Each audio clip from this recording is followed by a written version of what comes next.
Shalom Bapak Ibu Saudara-saudara sekalian. Senang sekali saya hari ini bisa bersama-sama dengan Bapak Ibu kembali untuk belajar tentang apa yang Tuhan taruhkan di dalam setiap pasal demi pasal di dalam kitab Tawarikh ini. Hari ini spesial karena kita belajar bagaimana pentahbisan dari bait suci dari 2 Tawarikh 5. Untuk itu mari kita siapkan hati kita. Kita satukan hati, kita mau cari Tuhan, supaya segala sesuatu yang kita pelajari hari ini bisa menjadi rema di dalam kehidupan kita, bisa menuntun langkah kita untuk menjadi anak-anak Tuhan yang berkenan di hadapannya.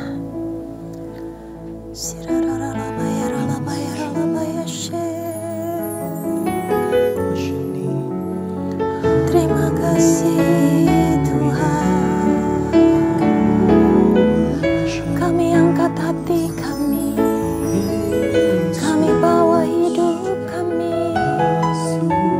Masuk dalam hadirat-Mu, sebab Kau baik.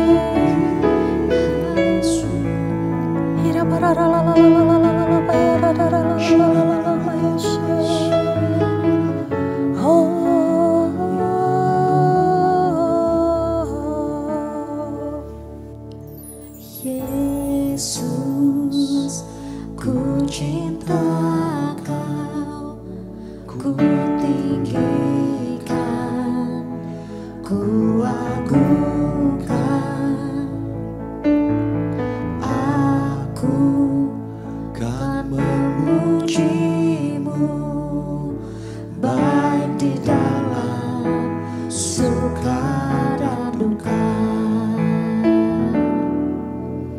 Yesus, ku cinta Kau, ku tinggikan, ku agungkan.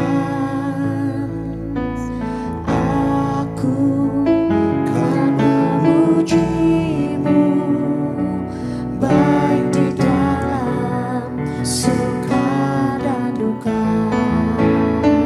Sebab Kau layak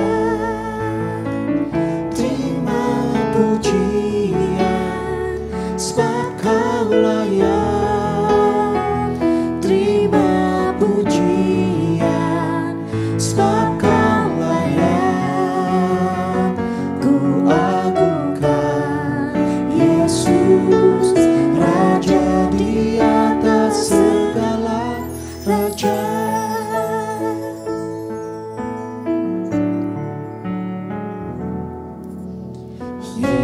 Yesus, ku cinta Kau, ku tinggikan, ku agungkan.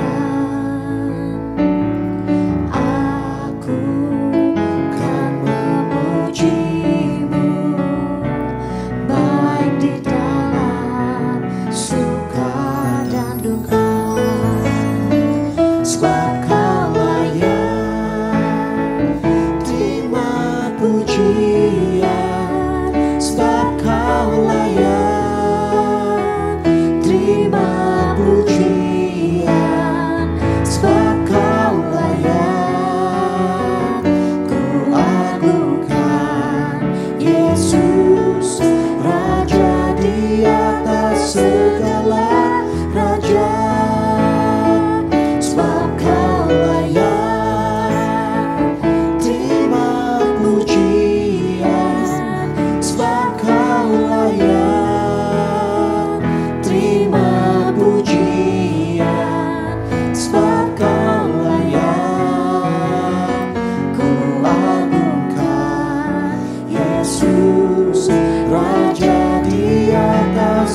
dipenuhi kemuliaan,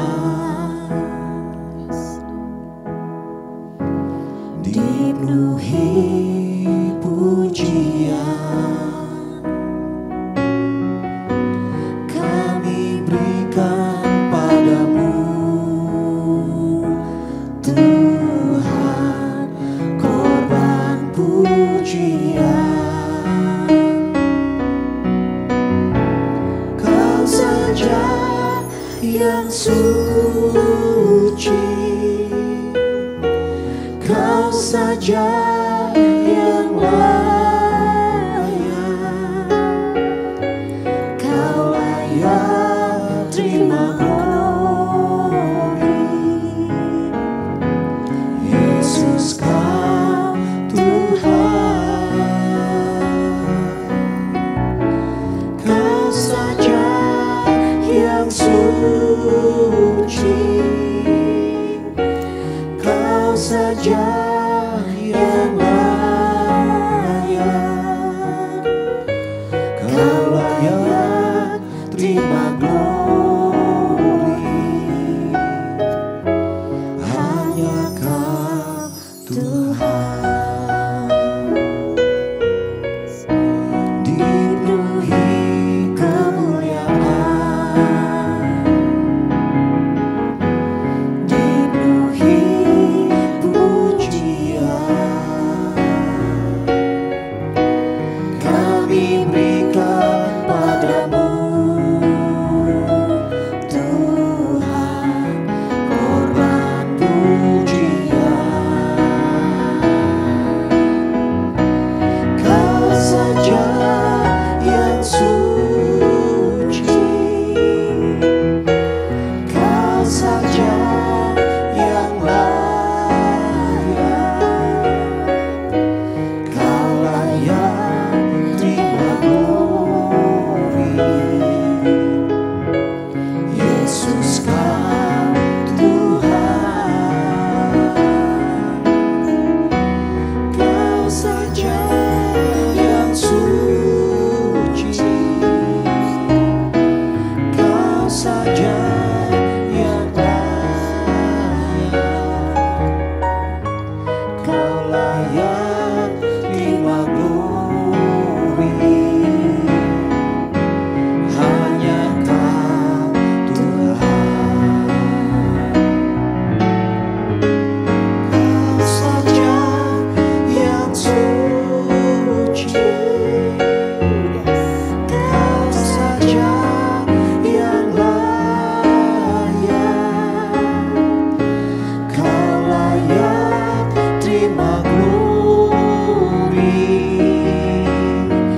Yesus Kau Tuhan, Kau saja yang suci, Kau saja yang layak, Kau layak terima glory. Hanya Kau Tuhan, Kau layak terima glory. Hanya Kau Tuhan, Kau layak terima glory. Hanya Kau Tuhan.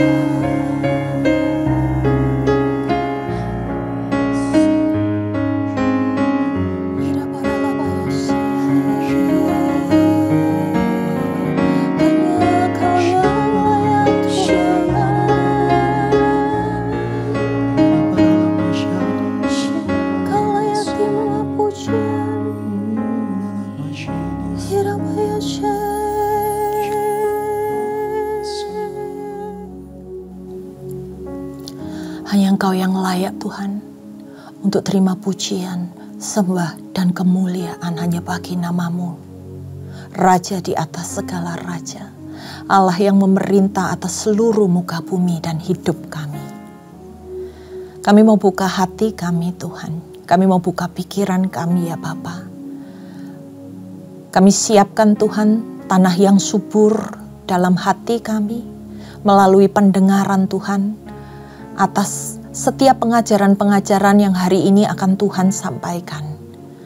Biar ini menjadi rema di dalam kehidupan kami untuk kami bisa mengerti dan menjalankan kehidupan kami di dalam Engkau. Tuhan, segala apapun yang menghalangi pikiran kami hari ini kami tolak, patahkan di dalam nama Tuhan Yesus.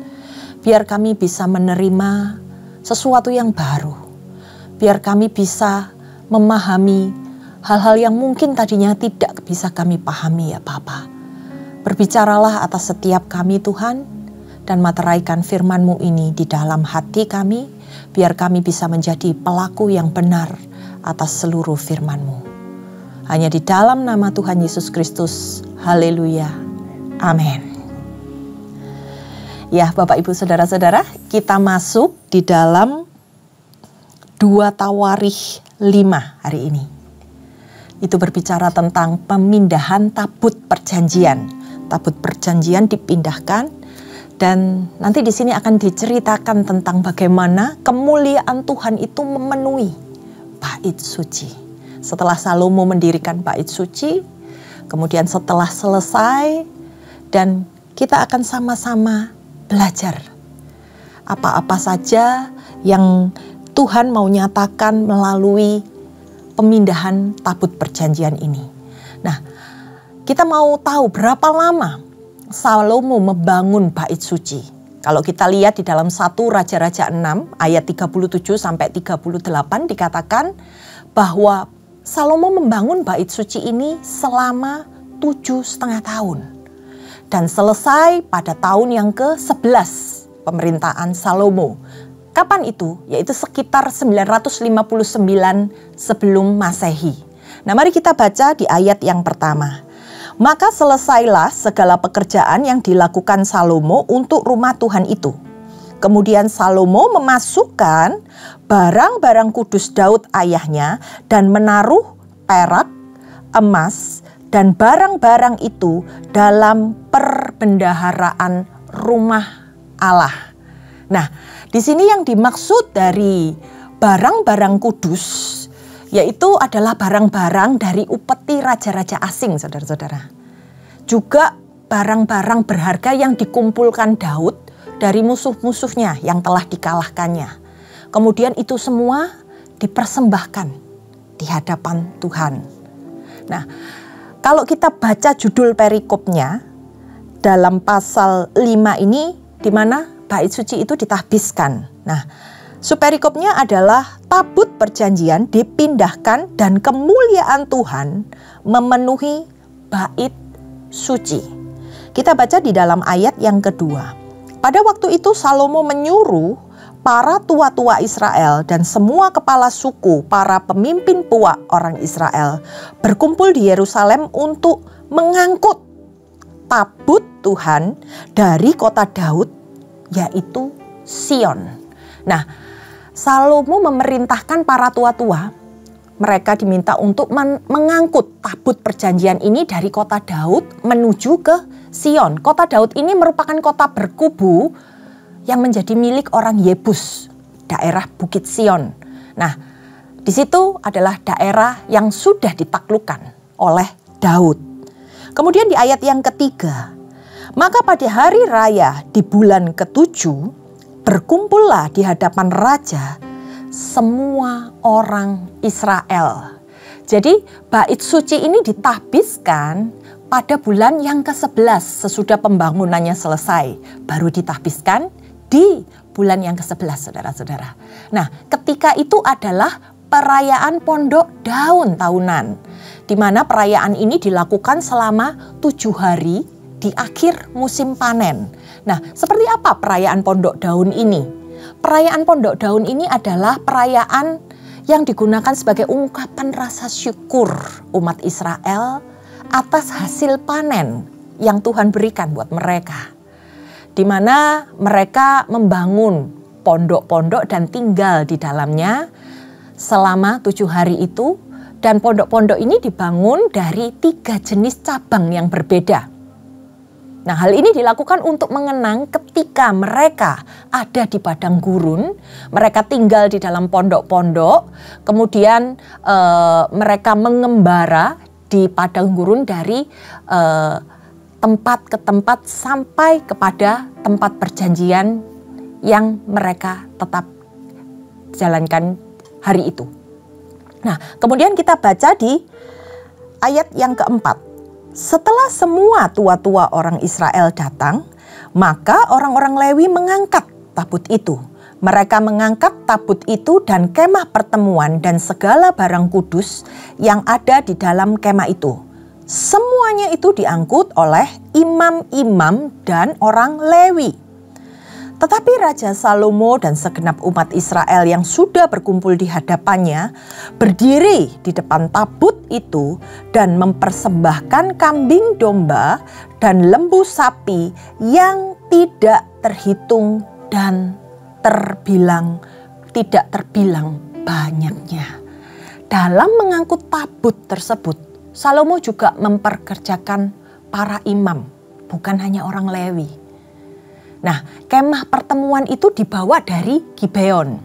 Dikatakan segenap umat Israel. Mereka semua membawa persembahan itu. Dan ini semua mengikuti teladan dari Daud. Ketika Daud membawa tabut perjanjian itu dari rumah Obed Edom. Nah, sempat beberapa waktu tabut perjanjian itu ada di rumah Obed Edom. Kemudian kita baca di ayat yang selanjutnya, ayat yang ke-7. Kemudian imam-imam membawa tabut perjanjian Tuhan itu ke tempatnya. Di ruang belakang rumah itu. Di tempat Maha Kudus, tepat di bawah sayap kerup-kerup. Jadi kerup-kerup itu mengembangkan kedua sayapnya di atas tempat tabut itu. Sehingga kerup-kerup itu menudungi tabut serta kayu-kayu pengusungnya dari atas. Nah, saudara-saudara, rumah belakang itu dalam bahasa Ibraninya disebut Debir. Atau istilah lainnya dikatakan sebagai tempat Maha Kudus. Di ayat yang ke-9, kayu-kayu pengusung itu demikian panjangnya. Jadi ada jarak, saudara-saudara, antara tabut kemudian dipasang kayu pengusung yang sangat panjang.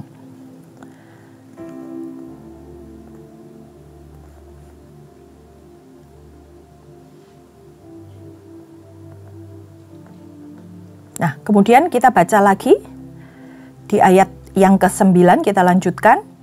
Sehingga ujungnya kelihatan dari tempat kudus yang ada di ruang belakang itu, tetapi tidak terlihat dari luar. Dan disitulah tempatnya sampai hari ini. Saudara-saudara, tadi dikatakan kayu pengusungnya itu sangat panjang dan tidak boleh tersentuh. Oleh sebab itu, kayu-kayu ini dimasukkan gelang-gelang. Jadi ketika mereka mengangkat tabut perjanjian ini tidak menyentuh kayunya, saudara-saudara.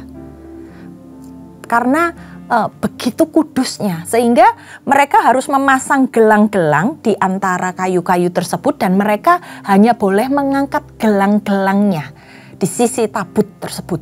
Sehingga kayunya tidak tersentuh ketika diangkat. Nah, kita lanjutkan di ayat yang ke-10.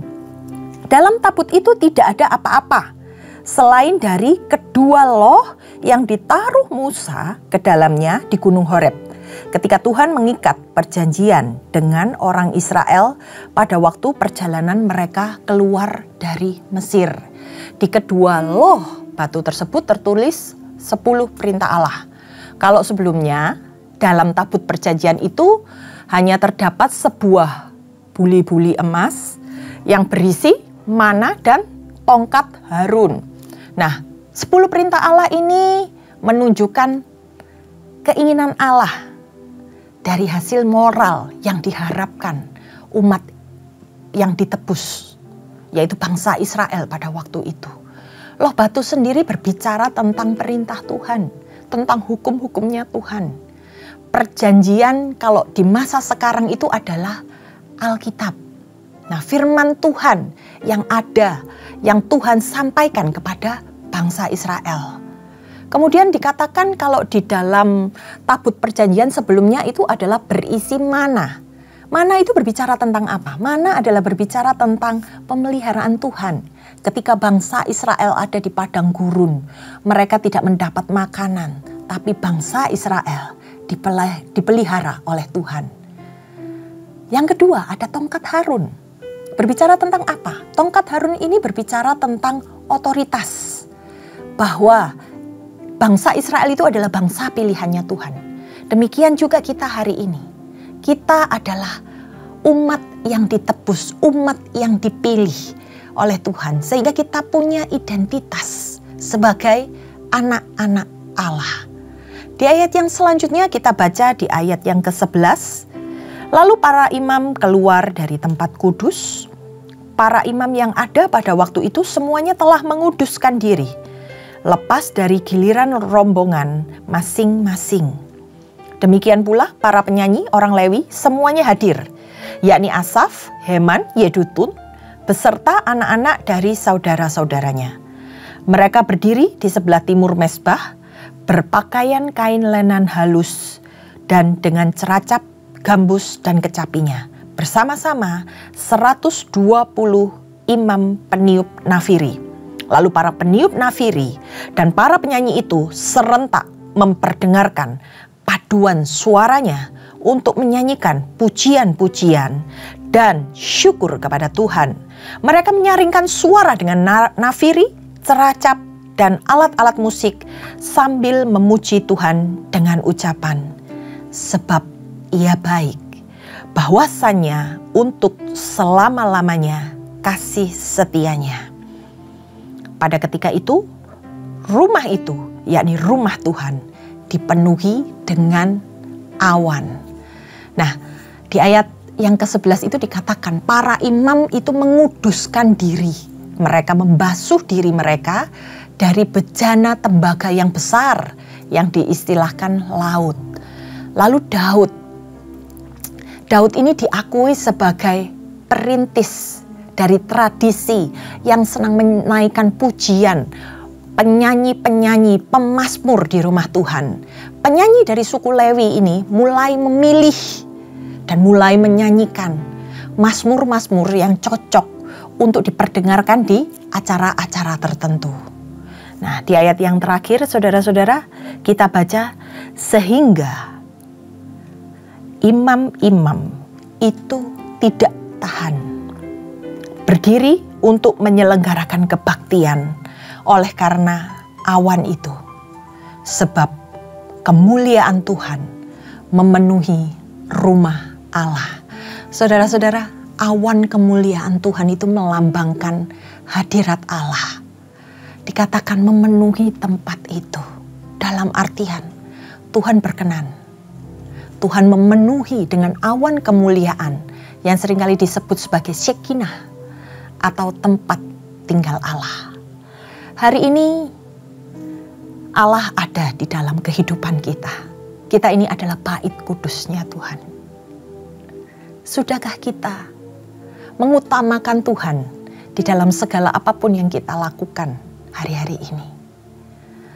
Ada kemuliaan Tuhankah yang nampak dalam kehidupan kita? Karena Tuhan itu dahsyat, Tuhan itu luar biasa, ajaib dan heran segala perbuatannya. Kalau dikatakan kita ini bait kudusnya Tuhan, apakah sesuatu yang baik yang keluar dari dalam hidup kita? Apakah orang bisa melihat bahwa kemuliaan Allah itu terpancar dari dalam hidup kita? Saat kita dilabeli sebagai orang-orang Kristen, bagaimana kita merepresentasikan kehidupan Tuhan di dalam kehidupan kita? Apakah itu nampak dirasakan oleh orang-orang yang ada di sekitar kita? Tuhan yang dahsyat, Tuhan yang luar biasa, Tuhan yang kita sembah. Apakah orang bisa melihat pekerjaan-pekerjaan Tuhan melalui hidup kita? Mari saudara-saudara, kita sebagai orang percaya, kita sebagai orang yang telah diselamatkan, kita sebagai orang yang telah diperbaharui, Hari demi hari kita belajar tentang sesuatu yang benar. Kita dikuduskan dengan segala hal yang Tuhan sampaikan melalui perintah-perintahnya. Apakah ada sesuatu yang kita keluarkan, yang kita perbuat untuk bisa membuat hidup kita itu dikatakan layak sebagai tempat tinggal Allah? Saudara-saudara, saya mengajak kita semua untuk kita semua bisa sama-sama berlomba dan berlari menuju panggilan yang sejati. Karena kita tahu Allah yang berkuasa itu tinggal di dalam kehidupan kita. Bukan hal yang santai-santai yang harus kita kerjakan. Bukan menunda-nunda untuk mengerjakan sesuatu di dalam Tuhan. Tapi mari kita perbaiki segala sesuatu yang mungkin masih belum berkenan di hadapan Allah. Sehingga ketika kita dipulihkan, ketika kita dibenarkan, ketika kita melakukan apa yang benar, hadirat Tuhan itu mengalir dalam kehidupan kita. Ayat firman Tuhan ini pendek Tuhan, saudara-saudara hari ini. Tapi saya yakin dan percaya ada sesuatu yang Tuhan sampaikan melalui apa yang kita pelajari hari ini. Dan kiranya kita bisa diberkati, kita bisa dimampukan, kita bisa dikuatkan melalui apa yang kita pelajari hari ini. Mari kita tundukkan kepala. Terima kasih Tuhan buat segala pengajaran yang boleh kami terima hari ini Tuhan. Saat ini kami tahu bahwa Engkau hadir di dalam kehidupan kami Tuhan. Kami ini adalah bait kudus-Mu. Kami akan merepresentasikan kehadiran Allah di dalam kehidupan kami. Layakkan setiap kami Tuhan. Layakkan setiap kami. Izinkan kami ini mau untuk merendahkan hati kami. Untuk dibentuk oleh Tuhan melalui setiap proses yang ada di dalam kehidupan kami. Kalau kami boleh belajar, biarkan kami menjadi murid yang baik. Kalau kami boleh melayani, biarkan kami bekerja hanya untuk mempermuliakan nama-Mu Tuhan. Sehingga pada saatnya nanti Tuhan, Kau akan menyatakan kemuliaan-Mu di dalam kehidupan kami. Dan kami, Kau katakan hamba yang berkenan di hadapan-Mu. Kami mau serahkan Tuhan seluruh kehidupan kami ini di dalam tangan-Mu. Dan kami percaya Engkau Allah yang mengendalikan seluruh kehidupan kami. Hanya di dalam nama Tuhan Yesus Kristus. Haleluya. Amin. Terima kasih saudara-saudara. Sampai bertemu di Bible Study selanjutnya. Tuhan Yesus memberkati.